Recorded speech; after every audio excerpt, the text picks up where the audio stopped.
One of the most common causes of failure is the habit of quitting when one is overtaken by temporary defeat. Every person is guilty of this mistake at one time or another. In this story, a man was caught by the gold fever in the gold rush days and went west to dig and grow rich. He had never heard that more gold has been mined from the brains of men than has ever been taken from the earth. He staked a claim and went to work with pick and shovel. The going was hard, but his desire for gold was definite. After weeks of labor, he was rewarded by the discovery of the shining ore. He needed machinery to bring the ore to the surface. Quietly, he covered up the mine, retraced his footsteps to his home in Williamsburg, Maryland, told his relatives and a few neighbors of the ore strike. They got together money for the needed machinery, had it shipped. The man and his nephew went back to work the mine. The first car of ore was mined and shipped to a smelter. The returns proved they had one of the richest mines in Colorado. A few more cars of that ore would clear the debts. Then would come the big killing in profits. Down went the drills. Up went the hopes of the man and his nephew.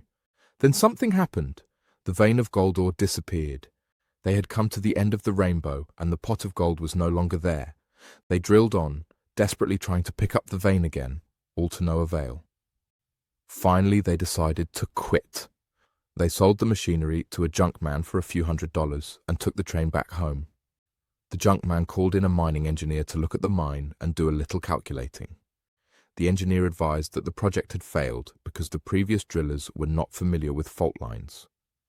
His calculations showed that the vein would be found just 3 feet from where they had stopped drilling. That is exactly where it was found. The junk man took millions of dollars in ore from the mine because he knew enough to seek expert counsel before giving up. Most of the money which went into the first driller's machinery was procured through the efforts of R.U. Darby, who was then a very young man. The money came from his relatives and neighbors because of their faith in him. He paid back every dollar of it, although he was years in doing so. Long afterward, Mr. Darby recouped his loss many times over when he made the discovery that desire can be transformed into gold. The discovery came after he went into the business of selling life insurance. Remembering that he lost a huge fortune because he stopped 3 feet from gold, Darby profited by the experience in his chosen work, by the simple method of saying to himself, "I stopped 3 feet from gold, but I will never stop because men say no when I ask them to buy insurance."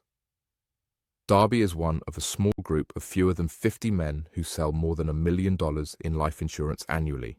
He owes his stickability to the lesson he learned from his quitability in the gold mining business. Before success comes in any man's life, he is sure to meet with much temporary defeat and perhaps some failure. When defeat overtakes a man, the easiest and most logical thing to do is to quit. That is exactly what the majority of men do. More than 500 of the most successful men this country has ever known said their greatest success came just one step beyond the point at which defeat had overtaken them.